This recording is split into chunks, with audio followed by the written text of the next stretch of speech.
सामने बैठे दाएं और बाएं तमाम बुजुर्गों और बड़ी तादाद में मेरी माँ और बहनों, अस्सलाम वालेकुम रहमतुल्लाह। हंगामा खड़ा करना मेरा मकसद नहीं, हंगामा खड़ा करना मेरा मकसद नहीं। मेरी कोशिश है कि सूरत बदलनी चाहिए। मेरे सीने में ना सही तो तेरे सीने में सही हो कहीं भी आग, लेकिन आग जलनी चाहिए। नौजवान साथियों, मुझे बहुत खुशी है कि मुझे एक बहुत ही अच्छे मजबूत उम्मीदवार मिले हैं। मैं हमेशा एक गाना गाता हूँ, किसी का हृदय जब कोई तोड़ दे, किसी का हृदय जब कोई तोड़ दे, तड़पता हुआ जब कोई छोड़ दे, तब तुम मेरे पास आना प्रिय। मेरा घर खुला है, खुला ही रहेगा, मेरा घर खुला है, खुला ही रहेगा। वाकई मैं तो नाम सुनता था डॉक्टर साहब का बहुत दिनों से कि बहुत मजबूत उम्मीदवार है, और अल्हम्दुलिल्लाह अल्लाह ने उनको मेरे पास नहीं होगा। सिर्फ फोटो को हिलाने से कुछ नहीं होगा, सिर्फ फोटो को हिलाने से कुछ नहीं होगा।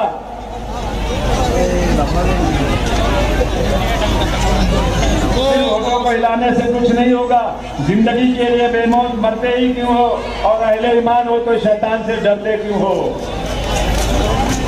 तुम भी महफूज कहाँ अपने ठिकाने पे हो, बाद अखलाक तुम ही लोग निशाने पे हो। सारे गम सारे शिकवे सारे गिले भुला के उठो, सारे गम सारे शिकवे भुला के उठो। जो भी झगड़े आपस में भुला के उठो। अब अगर एक ना हो पाए तो मिट जाओगे, तुम भी खुश पत्तों की तरह बिखर जाओगे। मैं आपसे कहने आया हूं दोस्तों आज कि हम लोग सब कुछ भूल करके, जिस तरह से इंडिया अलायंस में हम लोगों ने एक साथ मिल करके 400 पारवानों को 240 पे लाया, अब की बार इनको ला दो कम से कम 70-75 सीट पर। बाकी महा विकास अघाड़ी की सरकार ला दो, इंशाल्लाह इनकलाब आ जाएगा महाराष्ट्र के अंदर। सबसे बड़ी बात यह है, एक ही बात कहता हूं कि जो सरकार हुजूर सल्लल्लाहु अलैहि वसल्लम के खिलाफ गुस्ताखी करने वाली हो, हुजूर सल्लल्लाहु अलैहि वसल्लम की गुस्ताखी करने वाली हो, और वो सरकार उस गुस्ताख के साथ खड़ी रहे, तो मुझे हाथ उठाकर बताओ, क्या ऐसी सरकार को वोट देना चाहिए, ऐसी पार्टी को वोट देना चाहिए? एक एक लोगों का हाथ उठना चाहिए, एक एक लोगों का हाथ उठना चाहिए। लड़ाई हमारी उनकी है, हम हाथ उठा नहीं सकते। हमारी लड़ाई है, बीच में हट जाओ तुम लोग। तुम दलाल लोग हो जो अंदर से मिले हुए हो। अब ये जरूरत नहीं तुम्हारी इस वक्त जरूरत है डॉक्टर साहब की। इस वक्त है वो लोग जो वाकई इस मुल्क के लिए कुछ करना चाहते हैं। हट जाओ बीच से। डॉक्टर साहब की डायरेक्ट टक्कर है आपके पास बेका प्रश्नों से, और आप साथ रहेंगे ना, ये उनको पटक देंगे, पक्का पटक देंगे अब की बार। और डॉक्टर साहब यहाँ से समाजवादी पार्टी की साइकिल पर बैठ के जाएंगे। जाएंगे कि नहीं जाएंगे? जोर से बोलो, तुम्हारी निशानी क्या है? और जोर से बोलो, बटन का नंबर क्या है? 5 नंबर मेरा भी है। अरे मेरी भी साइकिल बम में ये 5 नंबर की है, यहाँ भी 5 नंबर की है।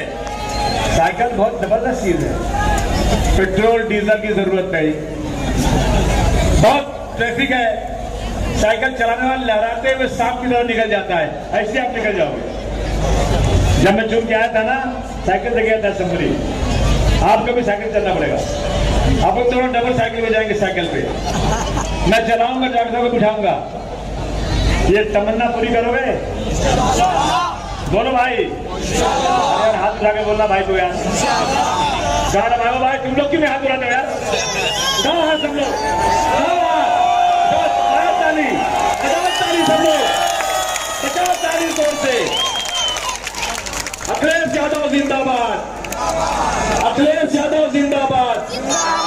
और जोर से कि इनको IAS IPS की ट्रेनिंग दो, और उनको लिए 15 करोड़ रुपए का फंड अब अखिलेश यादव ने दिया। वही काम हम लोग इंशाअल्लाह यहाँ करके दिखाएंगे आपको। यूपी में फसाद हो गया था एक बार, यहाँ भी फसाद हुआ था, मैं आया था यहीं पे, गोली मार दी गई थी। एक शख्स अपने घर में था, पुलिस वालों ने बैठ के गोली मारा उसको। जब मैंने असेंबली में उठाया ना, फडणवीस से कहा नहीं गलत बोल रहे हैं आप। मैंने कहा मैं गवाही मेरे पास है, नहीं माने मेरी बात, नहीं सुना उन्होंने मेरी बात। और उसके बाद क्या दिया उनको? कुछ मुआवजा नहीं मिला उनको, एक पैसे मुआवजा नहीं। लेकिन उत्तर प्रदेश में जब फसाद हो गया था तो मरने वालों को के परिवार को अखिलेश यादव ने 15-15 लाख रुपया दिया था। कितना? 15-15 लाख रुपया। और जिन पुलिस वालों ने वहां पर बराबर से काम नहीं किया उन सबको सस्पेंड कर दिया था अखिलेश यादव ने। वहां के एमपी को, वहां के एमएलए को, जो लोग फिरका परस्ती में थे, सबके हाथों में हथकड़ी लगाकर अखिलेश जी ने जेल में भेज दिया था। शर्म आना चाहिए इन लोगों को, जब मुसलमानों को मारते हैं तो उनकी और तरक्की कर देते हैं ये लोग। और आप सुनिए, उन लोगों को घर बनाने के लिए झोपड़े थे उनके गरीबों के, अखिलेश यादव ने 1800 करोड़ रुपया अपने खजाने से उन गरीबों को घर बनाने के लिए दिया था। और आज तक आजाद हिंदुस्तान में किसी ने यह काम नहीं किया। ये मेरा चैलेंज है कि वो जाकर के बता दे काम किया इस तरह से। समाजवादी पार्टी इस देश में हर शख्स के लिए, चाहे हिंदू हो या मुसलमान, सिख हो या ईसाई, सबको एक तरह से देखती है। मुलायम सिंह यादव हिंदू थे, अखिलेश यादव हिंदू है, लेकिन आज अबू वासिम मुलायम सिंह यादव के साथ इसलिए खड़े हैं कि मुलायम सिंह यादव या अखिलेश यादव कभी भी जिंदगी में कभी भी फिरका परस्ती नहीं करते, इसलिए मैं उनके साथ खड़ा हुआ। इसलिए मैं आपसे कहना चाहता हूँ, एक बात समाजवादी पार्टी को ताकत दे दो। और मुझे उम्मीद है अब की बार जो सर्वे आ रहा है ना, उस सर्वे से जाहिर हो रहा है कि अब की बार महाविकास अघाड़ी और महाअघाड़ी, यानी एक तरफ बीजेपी का जो अलायंस है, दूसरी तरफ कांग्रेस समाजवादी का जो अलायंस है, उसमें सिर्फ 5-10-15 सीटों का फर्क रहने वाला है। 5-10-15 सीटें। और मैंने 8 सीटें खड़ी की है। आप हाथ मिला के दुआ कर देना, मेरी सीटें चुनकर आ गई और मेरी सीटों के बगैर सरकार नहीं बने ना, तो मैं मामला ऐसा कर दूंगा कि आप सोच नहीं सकते कि क्या हो गया इस देश के अंदर। ये मैं आपसे कहना चाहता हूँ दोस्तों, ये कहने आपसे आए थे दोस्तों। हमें उम्मीद ही नहीं, हमें पूरा भरोसा है इंशाअल्लाह ताला अब की बार औरंगाबाद में समाजवादी की साइकिल चलेगी। चलेगी कि नहीं चलेगी? चलना ही चाहिए। जितने सामने आ रहे हैं ना, वो बोगस है, किसी काम के नहीं है, किसी काम के नहीं है। बैठिए जरा, बैठिए, अभी बैठिए, बात सुनिए अभी। इसे मेरा कहना है दोस्तों कि अब सिर्फ बात कि ये सरकार 1500 रुपए दे रही लाडली बहना के नाम पर इलेक्शन के फौरन। कब दे रही है? जब इलेक्शन का अनाउंसमेंट हो गया, बेवकूफ बनाने के लिए। 2.5 साल से सत्ता में है, आपने नहीं दिया। जब आपको लगा कि अब मेरा वोट जा रहा है, तो अपने वोट को बचाने के लिए आपने 1500 रुपया महीना औरतों को देने की बात किया। महाविकास अघाड़ी कहती है कि 23 तारीख को रिजल्ट आने के बाद सरकार हमारी बनेगी, हम 3000 रुपया महीने औरतों को देंगे। 3000 रुपया औरतों को बस में सफर करने के लिए 1 रुपए का टिकट नहीं लेना पड़ेगा। पूरे महाराष्ट्र में औरतें कहीं भी जाए बस में फ्री आपको पास मिलेगा, 1 पैसा नहीं लगेगा। क्या करेंगे? जो बेरोजगार है, हम बचपन से सुनते थे डॉक्टर साहब, बेकारी का दाम दो या बेकारों को काम दो, बेकारी का दाम दो या बेकारों को काम दो। मगर इसका मतलब क्या होता है? क्या जो बेकार है ना, उनको भत्ता दो। सरकार ने, पार्टी ने अनाउंस किया है, महाविकास अघाड़ी ने, अब की बात चुनकर आ गए ना, हर बेकार नौजवान को, जो रोजी रोटी से नहीं लगा, ऐसे नौजवान को महाविकास अघाड़ी की सरकार बनी तो 4000 रुपए उसको हर महीने दिए जाएंगे। 4000 रुपए। लोग बेचारे अस्पतालों में भागते रहते हैं, कैंसर की बीमारी हो गई, आजकल जो है गुर्दे की बीमारी हो गई, टीबी हो गई, हार्ट की बीमारी हो गई। बिल कितनी आई? 5 लाख रुपया, 10 लाख रुपया सरकार ने अब की तय किया है। महाविकास अघाड़ी ने अब की बार अनाउंस किया है, अगर उनकी सरकार आ गई ना, 25 लाख रुपए का इंश्योरेंस हर गरीब का बनाया जाएगा। 25 लाख तक रुपए की, 25 लाख रुपए तक की इलाज फ्री, दवाई फ्री। और याद रखना, सरकार ने जो ऐलान किया है ना, अगर वो काम नहीं करेगी ना, मैं और डॉक्टर साहब हाउस चलने नहीं देंगे जब तक पूरा काम नहीं करोगे। और आपने देखा है, मैंने हाउस में वो काम नहीं होने दिया जो सरकार ऐलान करती है और नहीं काम करती है। वो इसका हमारा पूरा, आपको यकीन पूरा है। इसलिए दोस्तों, अब की बार डॉक्टर साहब के साथ नाइंसाफी हुई है। एक बार इलेक्शन लड़े, कितने वोट से हारे थे आप? एक ही बता। और पहले वो हम लोग कबड्डी खेलते हैं ना, कबड्डी कबड्डी कबड्डी कबड्डी कबड्डी खेलते जाते हैं ना, तो जो लाइन रहती है पकड़ने वाले रहते हैं, थोड़ी सी लाइन छूट जाती है और लाइन पकड़ते पकड़ते पकड़ते एक सूट बाकी रह जाता है और सांस टूट जाती है। तो बड़ा अफसोस होता, वही हालत है कि इन्होंने डॉक्टर साहब ने कई लाख वोट दिए होंगे। कितने वोट दिए थे? डॉक्टर साहब ने 80,000 वोट लिए और 3,000 वोट लिए होते ना, और तो मेरे साथ असेंबली में पहुंच गए होते। सिर्फ 3,000, दोनों बार हारे 3-3 4 वोट से। और अब की बार इंशाअल्लाह डॉक्टर साहब आपके झोली में कई हजार वोट ज्यादा आएंगे, कम आने का सवाल ही नहीं पैदा। बोलो सच्चाई है कि नहीं? वादा करो आप लोग, अब की बार कितना वोट देंगे? जोरदार तरीके से। आपको पता है डॉक्टर साहब, समाजवादी पार्टी की सरकार यूपी में आई, उत्तर प्रदेश में समाजवादी क्या चाहती है सुनो आप। यूपी में माइनॉरिटी के बच्चों को IAS IPS बनने के लिए एक नई इमारत बनाई गई। देश में गांधी जी की कातिल की मूर्ति बनाकर पूजा करना चाहते हैं, उनके खिलाफ जो लोग हैं वो सब इकट्ठा हो गए। की बात 400 पार वाले 240 पर आ गए, ताली बजाओ, 240 पे आ गए, पूरा घमंड टूट गया, हवाम से नीचे गिर गए। लेकिन दो लोगों ने उनको बैसाखी दे दिया, दोनों पैर लड़े हैं, दो बैसाखी, एक नीतीश कुमार की, दूसरी चंद्रबाबू नायडू की। इसके पहले 10 साल तक इनका एक भी पार्लियामेंट में बिल वापस नहीं हुआ। आप इकट्ठा हुए ना, तो पार्लियामेंट से इनका वक्फ बोर्ड का बिल वापस हो गया, इनका मुंह टेढ़ा हो गया, बिल पास नहीं हुआ। ये इकट्ठा होने की वजह से हुआ है। इसलिए हम कहना चाहते हैं दोस्तों, अब की बात फिर इलेक्शन आ गया असेंबली का।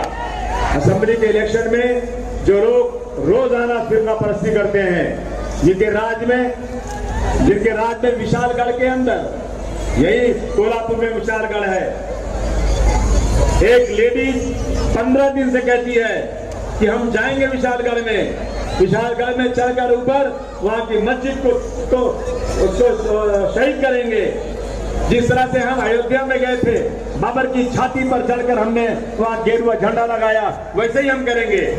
10 दिन तक चिल्लाती रही, पुलिस ने कोई एक्शन नहीं लिया। और उसके बाद वो वहां गए, जाने के बाद दरगाह के ऊपर चढ़े, दरगाह पे तोड़ताड़ किया, पहाड़ पे दरगाह है, नीचे उतरे, वहां से 3 किलोमीटर पे गजापुर एक जगह है, गजापुर 50 मुसलमानों के घरों को तोड़ के बर्बाद कर दिया। औरतें अपने बच्चे को जंगल में लेकर चली गई अपनी हिफाजत के लिए। मस्जिद में घुसकर मीनारे को तोड़ा, मस्जिद में घुसकर जितने कुरान शरीफ थी उसको जला दिया। वो सरकार चाहिए आपको? बोलो, आपको सरकार चाहिए? और हम बर्दाश्त करते रहे। मुख्यमंत्री उसी दिन गए जिस दिन रात को कोई बयान नहीं। एक शख्स हुजूर सल्लल्लाहु अलैहि वसल्लम के खिलाफ बयान देता है। मैं बोला, अगर ये किसी मुस्लिम मुल्क में होता ना, तो फांसी देकर के इसकी लाश ठंडी हो गई होती। हुजूर सल्लल्लाहु अलैहि वसल्लम के खिलाफ कहते हैं, दुनिया में जितने लोग हैं एहतराम के काबिल, दुनिया में जितने लोग हैं एहतराम के काबिल, मैं सबको मानता हूं मगर मुस्तफा के बाद। हुजूर सल्लल्लाहु अलैहि वसल्लम के खिलाफ बयानबाजी, उसको सजा होना चाहिए, उसको समाज से बाहर निकालना चाहिए। लेकिन हमारे मुख्यमंत्री और हमारे डिप्टी चीफ मिनिस्टर अपने बगल में बिठाकर कहते हैं कि तुम फिक्र मत करो, तुम्हारा कोई बाल बांका नहीं कर सकता, हम तुम्हारे साथ हैं। ये हालात हो गए देश में आज। इसलिए हम आपसे कहने आए हैं दोस्तों कि आज जो है, आज अपने को हमको आज जो है इकट्ठा होना चाहिए। मैं हमेशा कहता हूं, मुश्किल को जान पड़े तो घबराने से क्या होगा, मुश्किल को जान पड़े तो घबराने से क्या होगा। जीने की कोई राह निकालो, जीने की कोई राह निकालो, मर जाने से क्या होगा। मैं सब मिलकर आवाज उठाएं तो शायद चाँद में कोई रो पड़े। मैं तन्हा जुगनू हूं, मेरे तन्हा चिल्लाने से क्या होगा। साथ आइए आप लोग, और ऐसी सरकार को उखाड़ के फेंक देना है। महंगाई बढ़ती जा रही है, लहसुन 40 मशीन जो है 400 रुपए किलो, टमाटर महंगा, तनख्वाह कम होती जा रही है।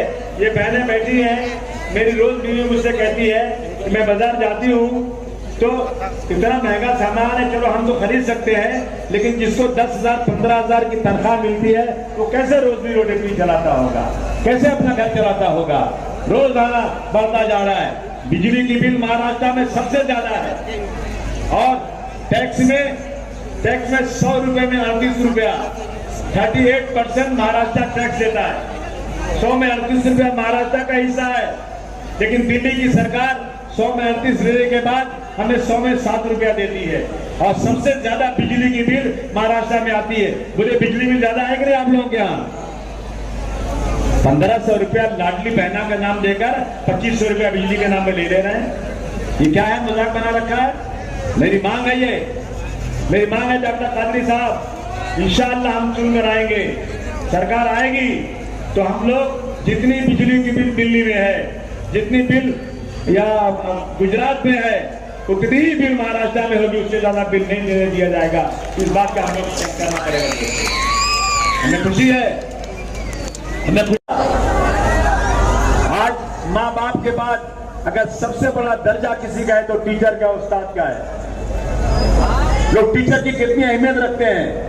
हम लोग जब छोटे थे, अगर बाजार में कहीं घूमते हुए हमारे टीचर ने देख लिया तो दूसरे दिन हमारी खैर नहीं, स्कूल में खड़े करके मार खाते थे, बाजार में क्यों जा रहे हो। बाप से ज्यादा डरते थे टीचर से। एक स्कूल में एक टीचर ने एक छोटे से बच्चे को बुलाकर खड़ा किया और कहा दूसरे बच्चों से इसको आके मारो। 8 साल का बच्चा, 10 साल का बच्चा, दूसरे बच्चे जो गैर मुस्लिम है उससे मरवा रहे हैं, वो रो रहा है, और जोर से मारो, और जोर से मारो, क्यों? ये मुसलमान है। यही देश में होगा। एक शख्स बंदूक लेता है, हमारी सिक्योरिटी में पुलिस वाले हैं, रेलवे के पुलिस वाले रेल के डिब्बे में मुसाफिरों की सिक्योरिटी के लिए खड़े रहते हैं, और उसने 3 मुसलमानों को निकाला और गोली मार दिया।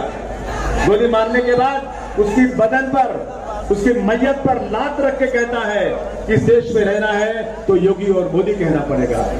इसको बर्दाश्त करें हम क्या? बोलिए, ये बर्दाश्त करने की बात है? हद हो चुकी है। उसको तो उसी वक्त सरकार को जो है फांसी की सजा सुना देना चाहिए था, लेकिन कोई सुनने को तैयार नहीं, आज कोई बात करने को तैयार नहीं होता है। एक तरफ मुसलमान हिंदू को उड़ाया जा रहा है, रोजाना एक ही बात है। वो तो जाके कह रहा है झारखंड में अभी बहुत से बाबर बाकी है देश में, इनको लात मार के यहाँ से निकालना पड़ेगा। ये हालात देश के आज हैं और हम लोग अलग अलग खानों में बटे हुए हैं। हम लोग इसका ख्याल नहीं कर रहे हैं। मेरे पे इल्जाम लगा रहे हैं कि आपने यहाँ टिकट दिया, ये किसकी सीट थी? किसी के बाप की सीट थी क्या? ये कौन चुन कर आया था यहाँ पर? यहाँ कौन चुन कर आया था? यहाँ सिटिंग कौन है? यहाँ बीजेपी सिटिंग है, बीजेपी चुन के आई थी। मैं बीजेपी से मुकाबला करना चाहता हूँ, हजार रास्ते से मैं बीजेपी से लड़कर ये सीट लाऊंगा, मेरा नाम लिया तो अच्छी बात नहीं होगी। ये कह रहे कि हमारी सीट पर आकर अबू आसिम ने आदमी खड़ा कर दिया, जिस तरह किसी के बाप की सीट होती है। जब मैं लड़ रहा था मेरे सामने उम्मीदवार खड़ा किया, मेरा बेटा लड़ रहा था वह उम्मीदवार खड़ा किया, हालांकि जीते कहीं नहीं, हर जगह हार गए, लेकिन सामने खड़ा करके वोट काटने की कोशिश हमेशा करते हैं और इल्जाम हमारे ऊपर लगाने की बात करते हैं दोस्तों। इसलिए मैं आज कहना चाहता हूं दोस्तों, आज वक्त बहुत खराब है, हम सबको मिल करके मुकाबला करना चाहिए। हमने जब ये लोग कह रहे थे ना, अब की बात 400 पार, अब की बात 400 पार, क्या है भाई? ये कहता है अयोध्या से वहां का जो लड़ने वाला था MP, एक बार हमको 400 पार कर दो, हम देश के संविधान को बदल देंगे। सब इकट्ठा हो गए आप लोग, जितने थे मुस्लिम हिंदू, डॉक्टर भीमराव अंबेडकर के अनुयायी, जो डॉक्टर अंबेडकर को मानते हैं, जो मौलाना अबुल कलाम को आज मानते हैं।